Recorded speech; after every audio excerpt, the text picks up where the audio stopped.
So, good morning and welcome to this webinar from London School of Languages. My name is Alex. I'm not Karen, as was advertised. Karen has unfortunately had to go away today, so I'm doing the webinar in her place. My name is Alex Webb. I'm a teacher and a teacher trainer from London School of Languages. And I've been teaching since 2008, and I've been a teacher trainer for about 5 years now. This webinar is brought to you in collaboration with Richmond, and we thank them for their support in promoting and helping us run these webinars.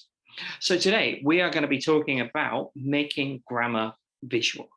Okay, and to start with, we need to, if we're thinking about making grammar visual, we need to think about what the different learner preferences are. Okay, we can't really say learner styles anymore. There's kind of been a lot of research on whether students do have different learning styles, and the research has actually shown that this is not really the case. Okay, however, students do tend to have different learning preferences. Okay, and we can see we've got the three different kinds of preferences or learner preferences shown here on the slide. We've got visual learners, we've got audio learners, and we've got kinesthetic learners. Okay, and I would say it's more a case of learning habits than preferences, maybe inspired by teachers you've had in the past. Okay, so if you've had a teacher that used a lot of visual aids when they were teaching, then perhaps you're going to prefer that style of teaching to a more kinesthetic or a more audio style of teaching. And so often these learner preferences are formed by our experiences in the classroom going back over many, many years. So what we've experienced in the class can have a big effect on the way that we like to learn. Okay, so I've got a quote here. Okay, we're going to be focusing on the visual, obviously. Okay, have a look at this quote. It says, when teaching and learning are visible, there is a greater likelihood of students reaching higher levels of achievement. Okay, and I think this is really, really true. Okay, if you include visuals along with the language that you teach, okay, it makes it much more engaging and much more interesting for the students. Okay, we learn from what we see. Okay, so if there is a visual to go with the language that we're learning, okay, it makes it a lot more memorable for us as a student. Okay, and so visual clues and visual aids are basically what we did when we were children. We learned about the world from what we see, okay, or from what we saw. Okay, so when we look around, we're learning from everything that's going on around us, and I think it's the same in the classroom. The more you see, the more you learn. Okay, and so if you present language with a visual aid, it makes it much easier to learn, much easier. So what problems can a lack of visual support cause in class? Maybe, I don't know if you want to type into the chat any problems that you think might occur if we don't have visual aids in class. What problems do you think might come up in your lessons if you don't have a visual aid or visual support in your class? Please feel free to type into the chat any ideas that you have.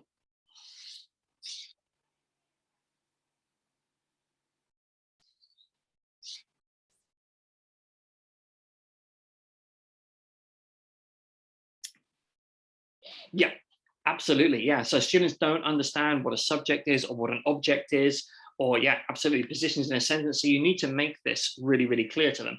And often we need to do that visually, using colors, perhaps clarifying that, making it really, really clear by presenting it in a real way, in a really obvious way to the students. Couple of other things that we came up with, perhaps boredom. If there's just a lot of language presented in the book or on the board, it's not very interesting for the students, not very interesting really for the teacher either, to be honest.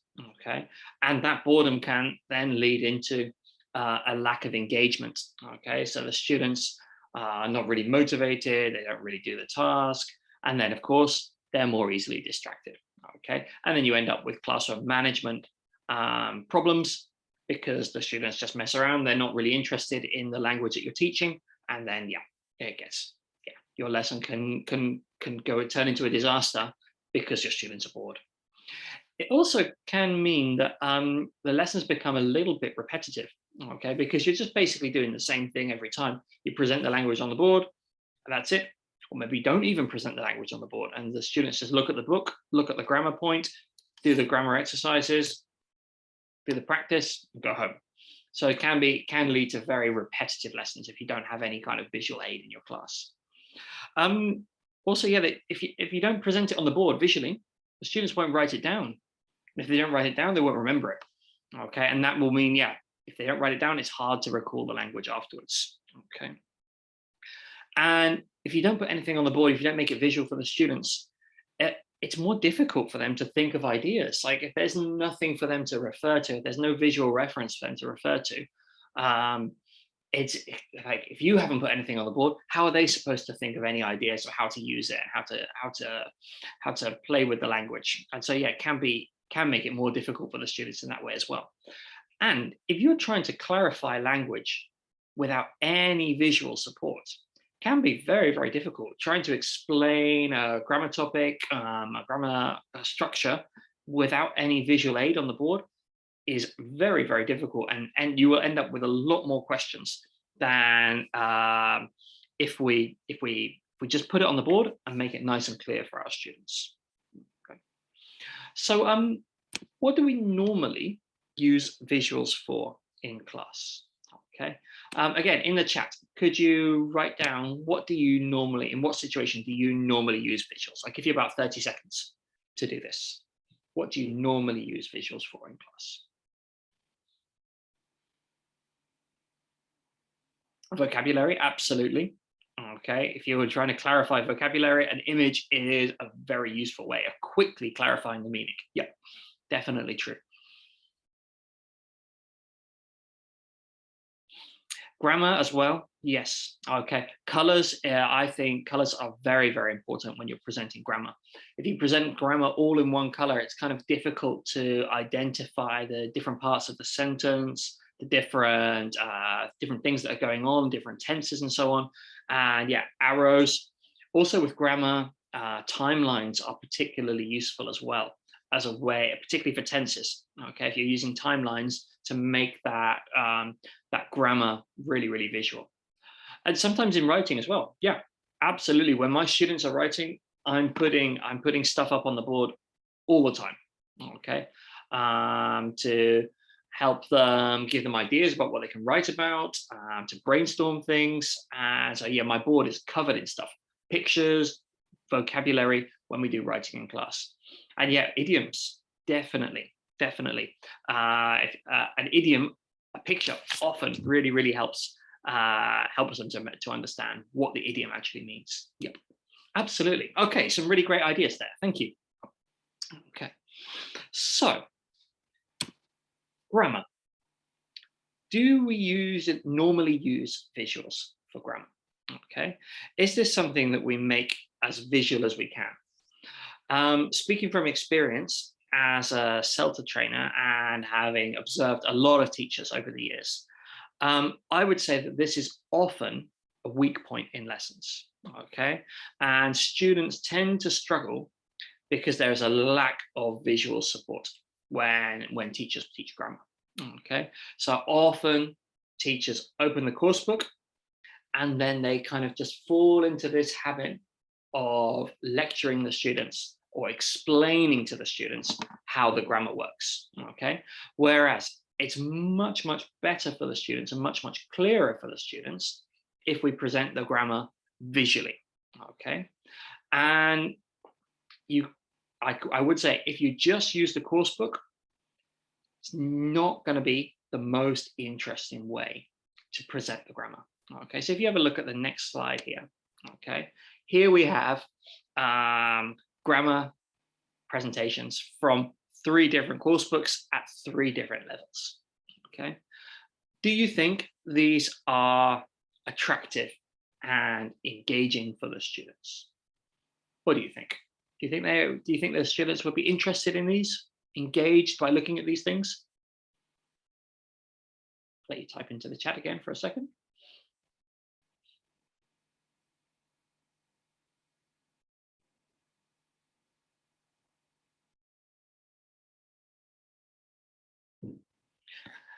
Yes, it's an interesting point. Yeah, they're not visually engaging for the student. Perhaps yet necessary at some point, but yeah, you need to have some kind of nice, clear visual clarification for the students as well. Okay, and the problem is, as you go up in the levels, you can see you've got here kind of B1, B2, and C1 here. As you go up in the levels, they get more and more dense and more wordy and more boring. Okay, and can we expect our students to read all of this? In reality, probably not. Okay, if I had to read all of this, I would be bored. So I would imagine my teenage students are not going to be particularly interested in reading this. So we need to find a way of making what we have here in the course book much more visually engaging, much more relatable for our students, okay, to make it much more memorable for them, so that actually when we've gone through the grammar and clarified the different grammar rules, that they're actually able to remember it and use it in the practice, the control practice and the freer practice activities. Okay, so we're going to have a look at some different grammar presentation. Okay, some different ways of presenting grammar. Okay, all right. And so what I'd like you to do while we're doing it is think about how is it different. Okay, what is each page presenting? Okay, and how do the visuals help the students to learn the grammar? Okay, or to understand the grammar, let's say. Okay, so all right, we move to the first slide here. Okay, all right, here it is. Okay.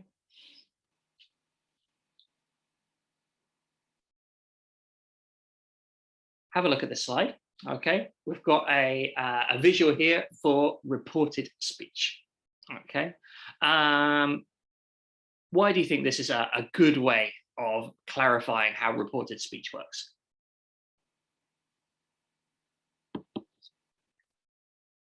Again, you can type into the chat here.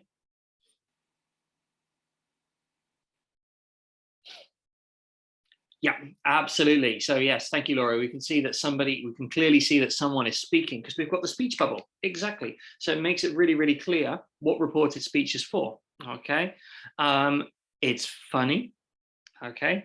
The images create a context in which reported speech would be used, and it shows exactly what reported speech is used for. You've got a speech bubble with the original term, and then you've got another speech bubble of someone repeating or reporting what she had said. Okay, so it makes it very clear what the purpose of reported speech is. Okay, so if we have a look at the next slide, okay, here we've got the future. Okay, again, have a read through of this slide, have a look at it. Okay, why do you think this visual is useful for the students? Again, you can type into the chat here about this.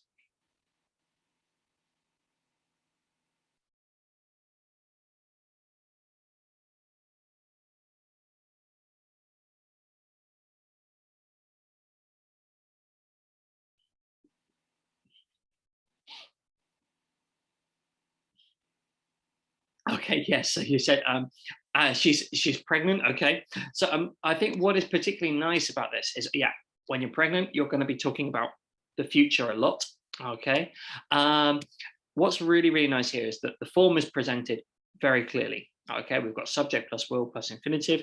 It's funny.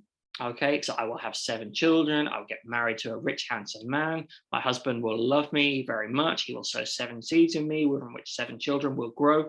7 is my lucky number. Blue is my favorite color, but what I like most is pizza. Okay, so it's just a funny little story. But the key thing here, and I think the thing that makes it really memorable for the students, is that we've got lots and lots of examples. Okay, lots and lots of examples where the students can recognize, okay, we've got will, and then we've got the infinitive. We've got will and the infinitive. And before it, we've got the subject. In the first two, we've got I. In the second one, we've got my, on the third one, we've got my husband. Then we've got he. So they can see the form being repeated many, many times. Okay, so it's really, really obvious. There are loads and loads of examples for the students here to take away. And we've got the nice, funny visual as well of the pregnant woman. When you're a pregnant woman, you're talking about the future a lot because you're going to talk about what's going to happen when the baby comes, what will happen, the baby will arrive, blah, blah, blah, blah, blah. Okay, so the future is talked about a lot when we use this one. Okay. All right, next visual. Past perfect simple. Okay, have a look at this one. Why do you think this is a nice visual for the past perfect?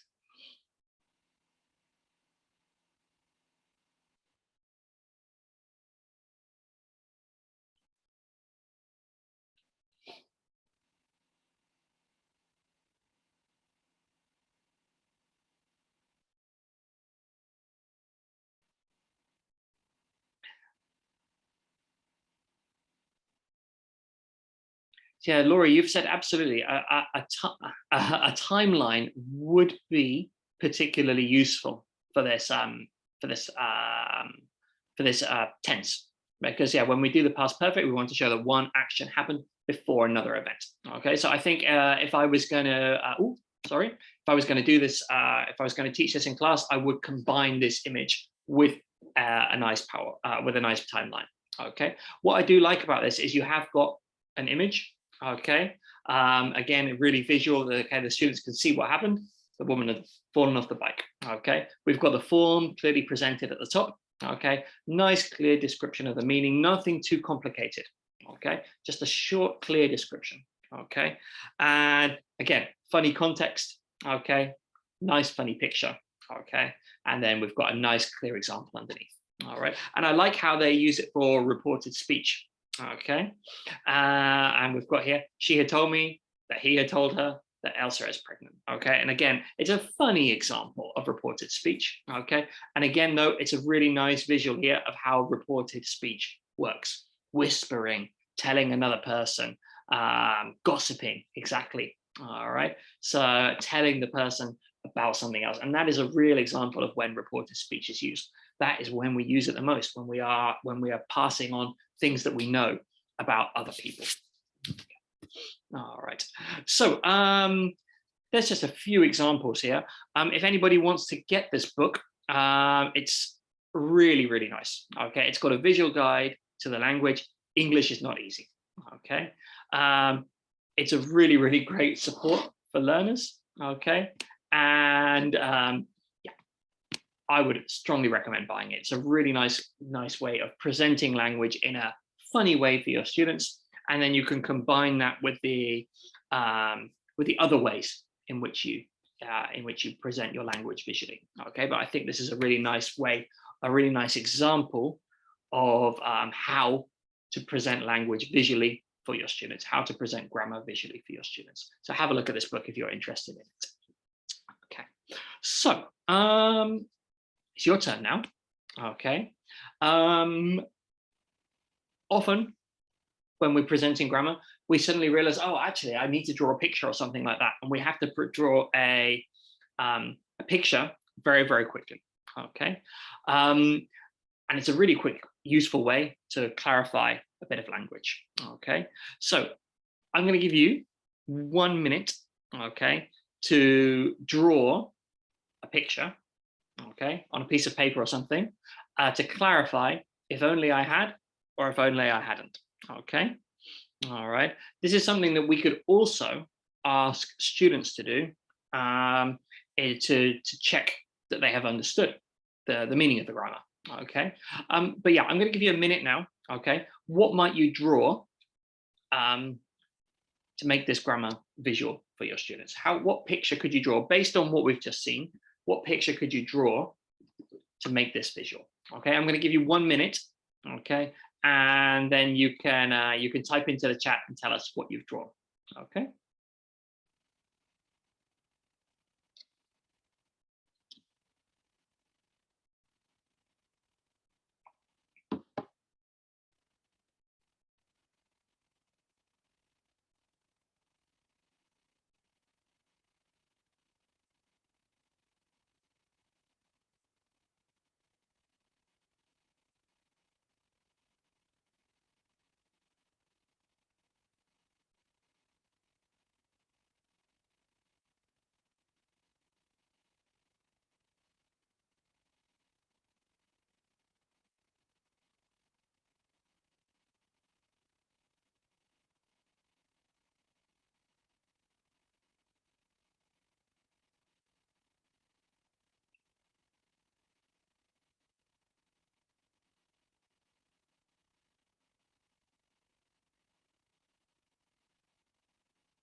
Okay, I don't know. I don't know if you've managed to draw a picture.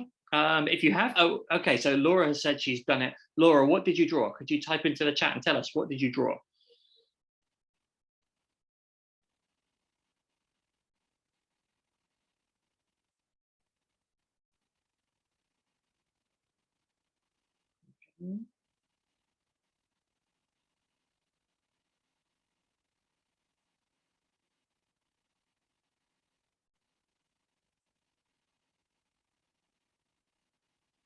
So you drew free time, okay, and then some music, people, and books around the words. Okay, all right.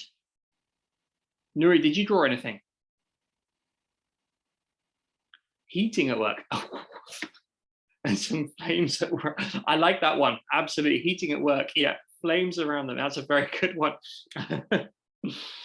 Yeah. All right. So I shouldn't have left. If only I hadn't left the heating on. Very, very nice. Yeah. Really, really good. Okay. I'm a terrible artist. I cheated. Okay. And I got some pictures from the internet for this one. Okay, but sometimes I do draw on the board as well. Okay, and so here we've got a man oversleeping and then a man missing his flight. Okay, so yeah, if only I hadn't overslept, then I wouldn't have missed my flight. Okay, so Laura, you said, yeah, the pictures are terrible, but it's great to do it. I think it is a really fun thing to do. And I actually, personally, I really like getting the students to do it. Okay, get the students to draw a picture of the grammar point. Okay, get them to do it, and that really shows you whether they've understood the structure. Okay, and it's a really, really fun activity, and I think it works for nearly every grammar structure. I can't think of a grammar structure where you couldn't really come up with a picture to describe or to show what's happening in that piece of language. Okay, so it's a really, really fun activity for the students, and yeah, really, really helps you check that the students have understood the target language. So moving on. Why should we use more visuals in class? Okay, I've got a list of things here that I'll go through with you. First of all, it reduces teacher talking time and increases student talking time. If you don't use visuals when you're presenting grammar, okay, it ends up becoming very much like a grammar explanation, turns into a bit of a lecture, okay, and that's not really engaging for the students. Okay, if you've got visuals on the board, you can elicit the grammar structure from them. You can get them to explain it to you. The more visual it is, the easier it is for them to understand, and they can then clarify the grammar point themselves. Okay, you just have to point them in the right direction. Okay, so there's much more student talking time, much less teacher talking time. It also increases students' curiosity. If you've got a nice funny picture like those ones from the book, they're going to be much more engaged, much more interested in the language than if you just give them a text box full of the grammar rules and say, here's the grammar rules. Okay, now we're going to study. Now we're going to do some practice. Okay, and visual always trumps audio. Okay, students are much more likely to be engaged if they're looking at pictures than just listening to your voice. Okay, always more engaging, always more interesting. And as we've said before, much more memorable for the students. If your teacher presents the grammar with a funny picture, you're much more likely to remember it because you're going to remember the funny picture. Okay, and if you put your grammar on the board and present it really nicely and clearly with colors, images, timelines, that is a visual reference for the students to refer to throughout the class. Okay, and I think this is a very, very important point. When you do use these visuals on the board and you do present the grammar with these visuals, it's really important to leave them there. Okay, don't rub them off. Okay, because it's something that the students will want to refer to throughout the lesson. Okay, they're going to want to refer to it. They're going to want to refer to it when they're doing the control practice and when they're doing the free practice. And it's an important reference point for them. So don't take it off. Okay. It also brings the topic to life. Okay, if you're bringing in images, you show students things around the world, and it just makes it, yeah, it combines grammar with other things. And so students actually learn more, not just about the grammar, but other things around the world as well. And yeah, takes the activity out of the book. Okay, course book grammar activities not always the most engaging thing. And so by making it visual, getting it out of the book for a little while makes it much more interesting. Okay. If you're doing activities where you get the students to draw, you get them to use the language that they know. Okay. And if you're making it visual, they're using that language. Okay. You're eliciting it from them, as we spoke about at the beginning. So often they know something about the language a little bit. And so you can elicit things from them, get them to use the language that they know already. Okay. Provides a meaningful link between the lesson stages. Absolutely. Okay. You've got the presentation stage, practice stage. Okay. These visuals are what helps them move on from understanding the presentation to putting that into practice. Okay. And so it can really, really help them with that. Okay. As you can see with Karen's presentation here, images help you personalize the lesson content. She's used her Bitmoji in here in this presentation a lot. Okay.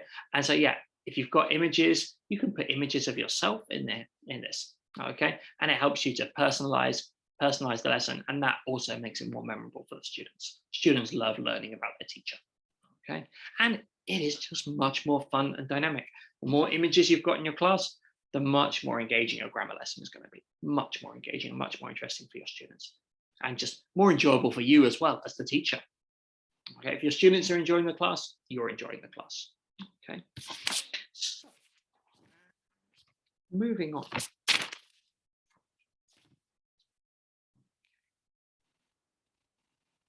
So,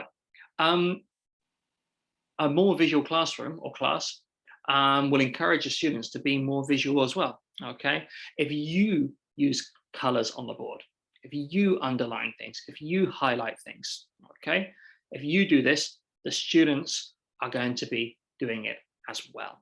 Okay, and I think it's really, really important to encourage students to be more visual when they are learning grammar, but also when they're doing other things as well, when they're doing reading, when they're doing listening, to get them to highlight things in the text. Okay, all right. And so the way we teach, the way we present our grammar, or the way we present language with visual aids, with colors, with highlighting, and so on, we are actually teaching our students good learning habits. Okay, all right. If we highlight it and then they highlight it, they see the benefit of it, and then they are going to do that in future. Okay, and so what we do has a direct effect on the way the students learn. Okay, and the more visual we can make our language presentations for our students, the better habits that our students are going to pick up, and hopefully they'll apply that in future learning situations, and perhaps in exams as well. When they're doing those exams, their Cambridge exams or whatever, they'll take these good habits that they picked up in class and apply them. Okay, so I'd like you now to think about your classes. Okay, how visually attractive are your classes, would you say? Okay, what have you used in the past to increase the use of visuals in your lessons? Okay, just in the chat, 30 seconds or so. Okay, what do you do? What have you done to make your lessons, to make your classes more visually attractive?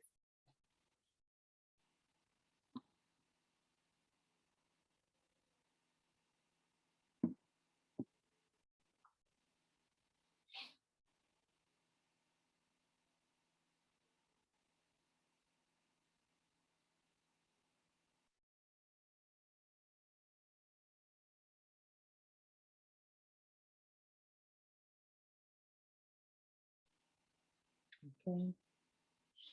If you don't have any ideas, don't worry, doesn't matter. I'm going to go through and show you a couple of ideas. Oh, here we are.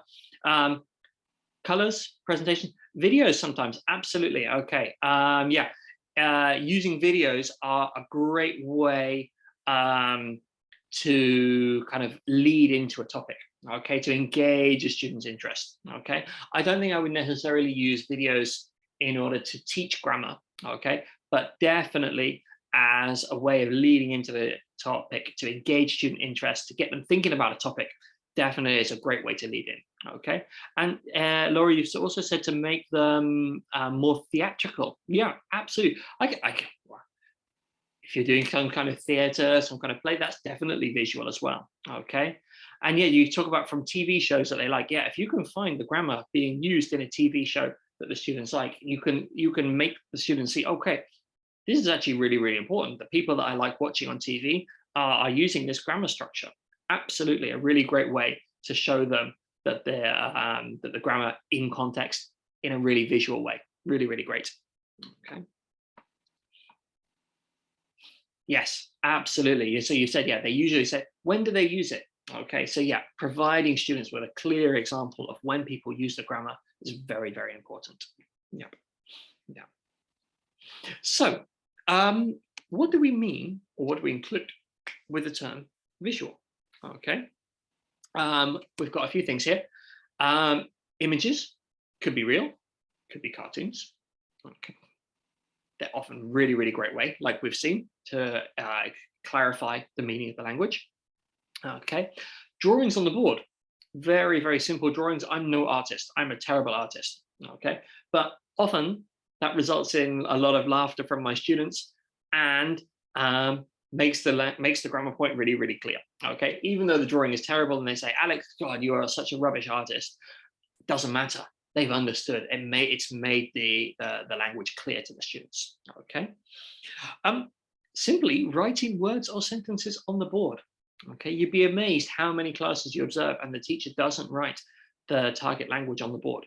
Okay, really, really important. If you don't put the language on the board, there is no way that the students are going to remember it. Okay, all right. Visual could also just be a reading text with images, without images. Okay, but there's something there. There's something to look at. Okay, students' drawings. We've talked about this. This is a great way of engaging students with the language. Okay, getting them to draw the grammar point that you've just been looking at. Okay, and then of course highlighting, underlining, annotating. Okay, very, very important things. Okay, you've got to make it really clear the different parts of the grammar structure. Okay, highlighting, underlining, really, really important. Okay, and also just having posters up around your room. Okay, I've got loads of posters up around my room which highlight different bits of language, different structures, and so on.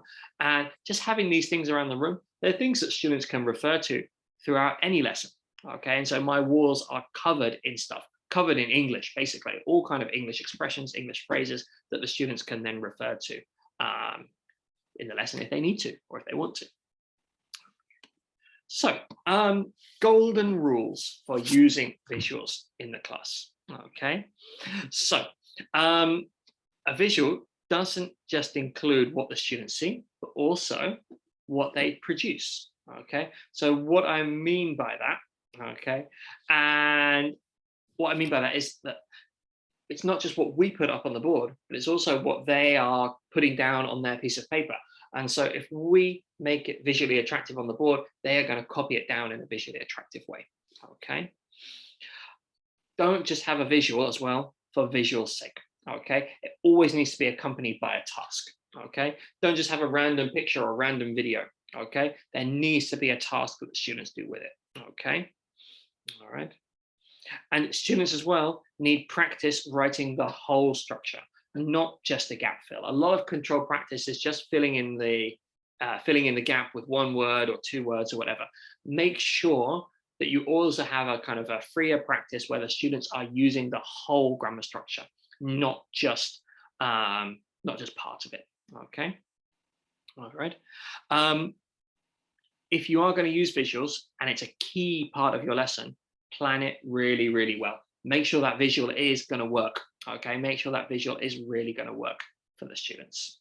Okay, plan it really well, because if the visual doesn't work and it's more confusing for the students, it can end up causing more problems than it solves. Okay, and that kind of leads into the next point. Make sure that it is relevant to the language point that you are teaching. Okay, all right. So what I'm going to do now is show you the ways that you can make your classes a little bit more visual. Okay, all right. So I'm going to start off with can and can't. Okay, in the chat, could you type in for me things that you can and can't do in each of these places? Okay, 30 seconds. What can you do and what can't you do in these places?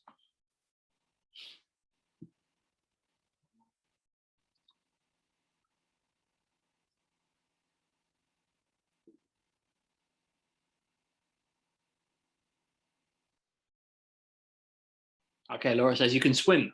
Yep, absolutely. You can't be in the pool. No, definitely not.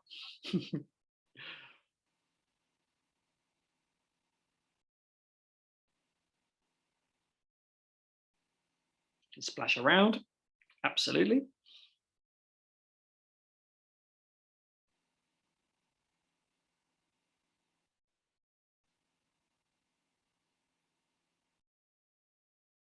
You can't dump rubbish. Okay, fantastic. Okay, really nice things. Okay, so you can see this is kind of like a freer practice activity. But once you've enlisted and explained or clarified the grammar point, okay, which is can and can't, you get the students to use it, and they can produce so much language with this. Okay, you've got 4 images here.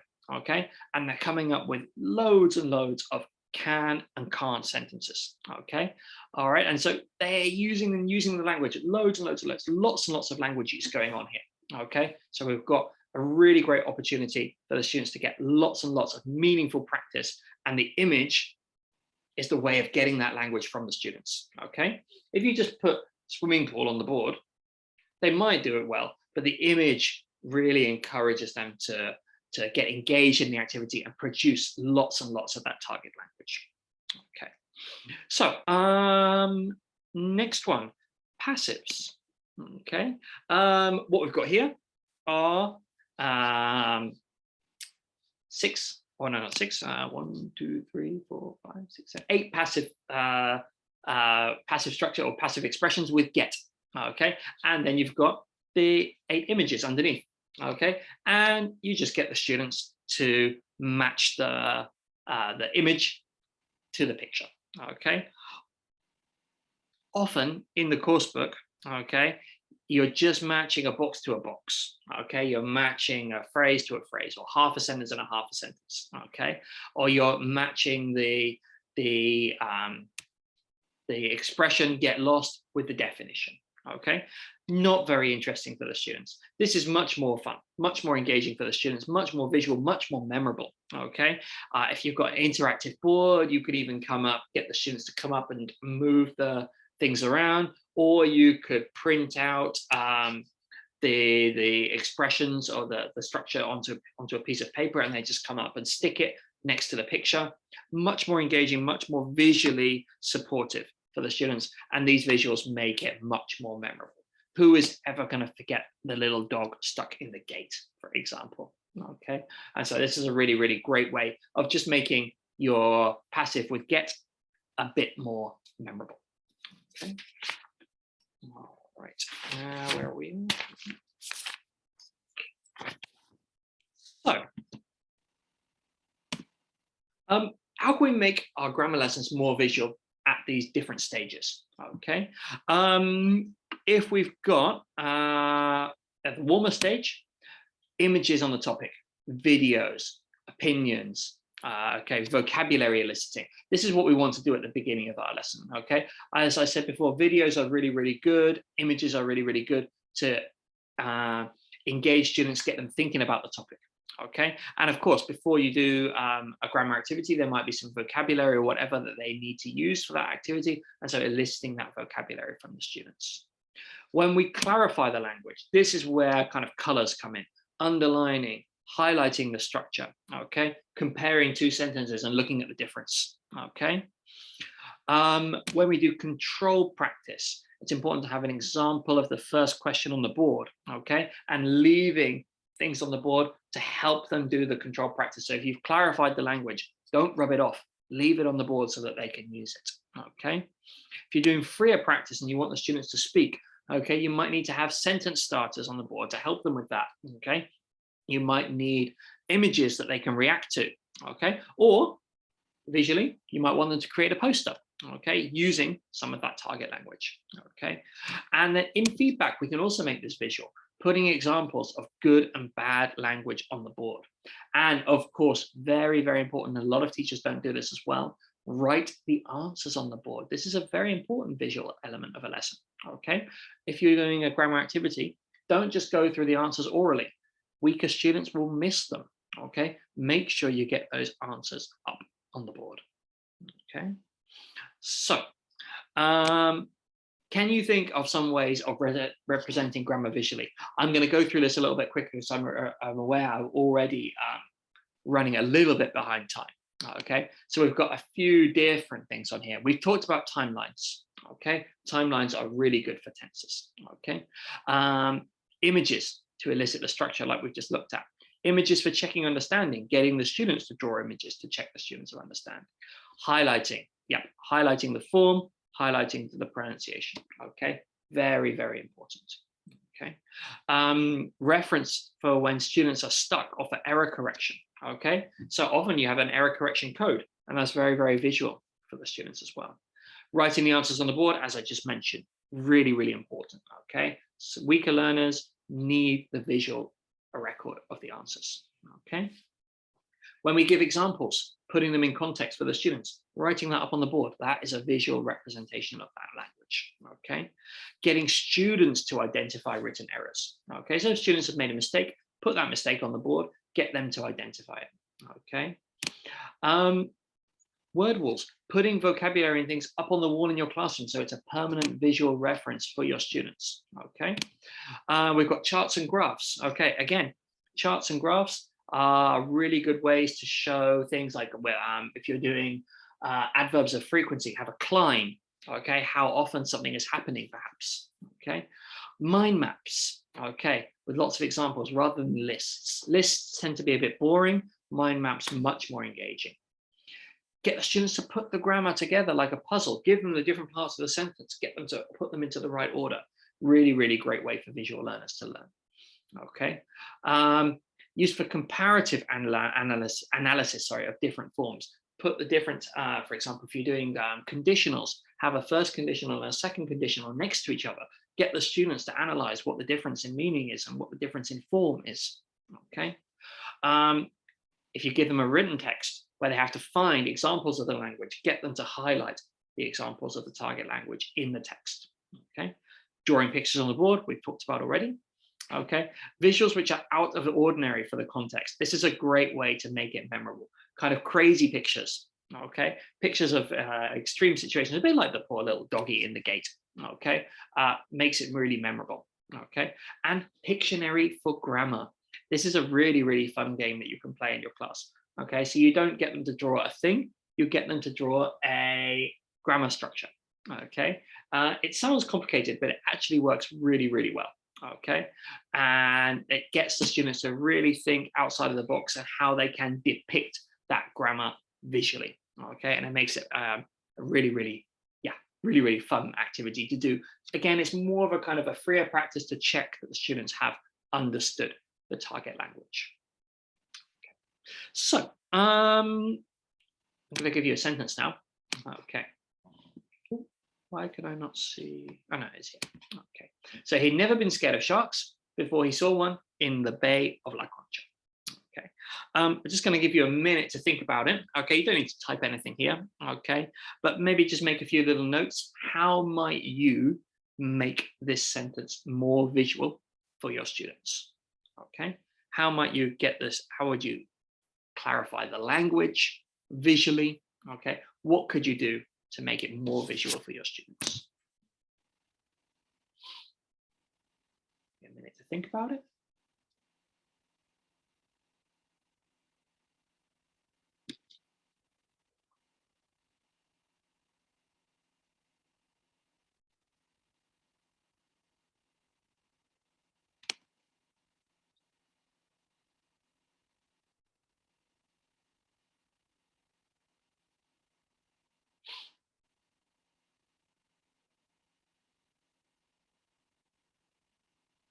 Okay, I'm going to show you now kind of a few different things that we can do to make this visual for our students. Okay, so, all right, maybe students don't know the word shark. So we've got a nice little visual here just to make the vocabulary clear. Okay, all right, we've also got a wave to show the beach. Maybe you've got a student who's not from San Sebastian and doesn't know what Bay of La Concha is. Okay, so we've got a couple of nice little visuals just for a bit of the vocabulary here. Okay, all right. We have also, okay, got the grammar structure. So we've got here, it's the past perfect here, and we've got that all the different elements. So the subject, the auxiliary, and the past participle highlighted really clearly, underlined, color, different color, okay? And we've done the adverb of frequency in another color to make that really clear for the students, okay? And then we've got the adjective as well in a different color, okay? We've also highlighted here the preposition, okay, to show that scared collocates with the preposition of, okay? And so make that really, really visual for the students, okay? And then we've got here another grammatical structure here, in this case, the past simple, again, in a different color to differentiate it from how we make the past perfect, okay? All right, and underneath, what have we got here? We have got a timeline, okay? We talked about timelines earlier, okay? All right, so until this point, we've got the purple, same color purple that we've got here. He had never been scared of sharks, and then he saw a shark. Now he is scared of sharks, okay? So we've got this timeline, okay? And that timeline makes it really, really visual for the students, okay? So there are lots and lots of different things that we can do to make our language more visually appealing and more understandable for our students just by putting in these visuals, okay? You don't have to do all of these things all of the time. This is kind of like an example going, lots of different things going on, but they are really, really great ways. And I think the use of color is really, really important to highlight the different features of the sentence and what changes as time goes on, okay? Very, very quickly before we finish, just a few things, a few issues that teachers might face, okay, when trying to make their lessons more visual, okay? Not all students will have the same reaction to visual stimuli. It could be the case that you have a student who has had a learning experience in the past where they really just gone through the book and they like that, okay? If you do have a student like that, okay, that may be the case. They might think that the visual stimuli is a waste of time. I think you just need to kind of persevere with it. And I think eventually they will see the benefit of it, okay? You maybe need to explain to them why having visuals is helpful for them, okay? Your drawing skills might cause more problems than they solve. Again, yeah, maybe I'm a terrible artist myself, but something to practice, okay? Prepare the drawing in advance, perhaps, okay? Or as I did in this session, use ClipArt, okay?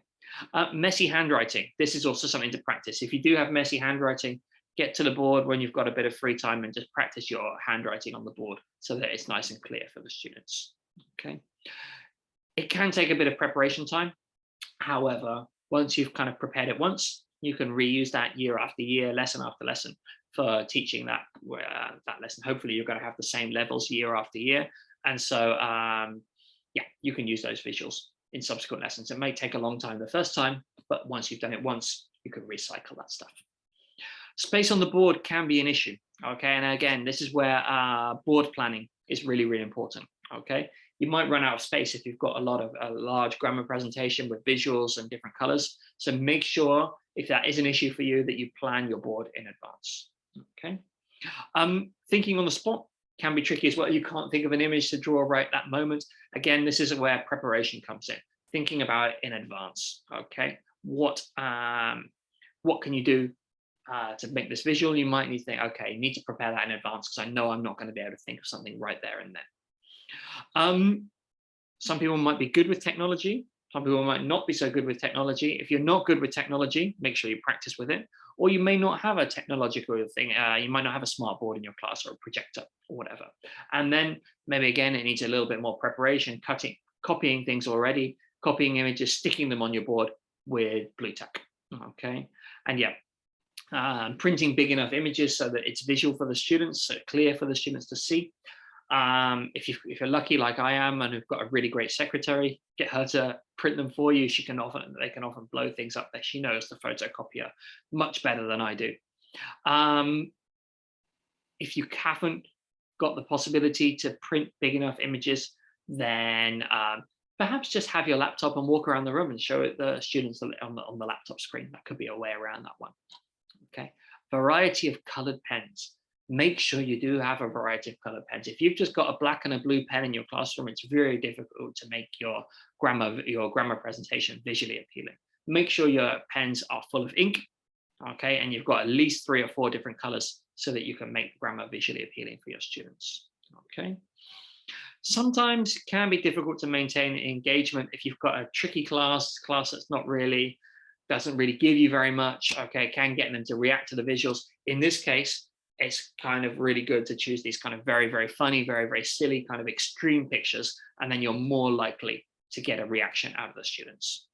On the other end of the scale, you might have classroom management issues because the students get too excited by the visuals that you're using, okay? And in that case, you need to be prepared to take them away, get them back to the book, get them back, calm them down, and then maybe come back to the visuals at a later point in the lesson, okay?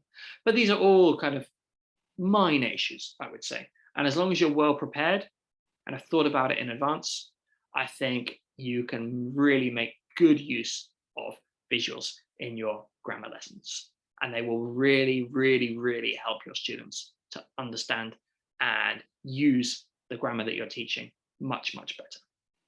Okay. So does anybody have any questions for Karen? Well, not for Karen, for me. Do you have any questions that you would like to ask? If you do, please write them in the chat.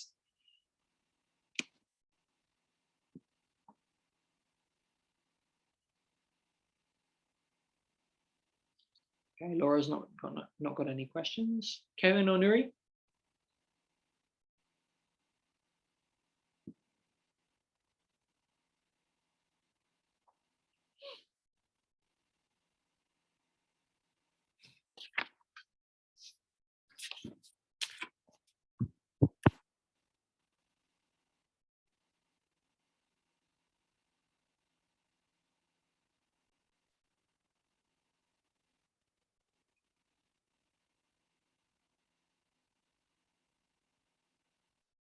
Well, okay. It doesn't seem that there are any questions. The next webinar that we have will actually be with Karen, and that is on the topic of what to expect from CELTA. Okay, so if you're interested in doing the CELTA or you are going to go and do the CELTA, this is a really great webinar for you. Okay, don't forget to check out our platform, london-school-online.com. Okay, you can find on there all of our previous webinars. You can also find our really great young learner course. You can find our business English guides are now on there. There's loads of really, really great stuff on there. So please check out our platform where you signed up for this webinar. Okay, loads and loads of really great stuff on there. Check it out and have a look and see if there's anything that could be of interest for you. If you do have any questions, if you do think of any questions after this session, please email me at alex@london-school.com. Okay, you can check out, like I said, london-school-online.com for all of our other resources. Okay, and please follow us on Facebook and Instagram.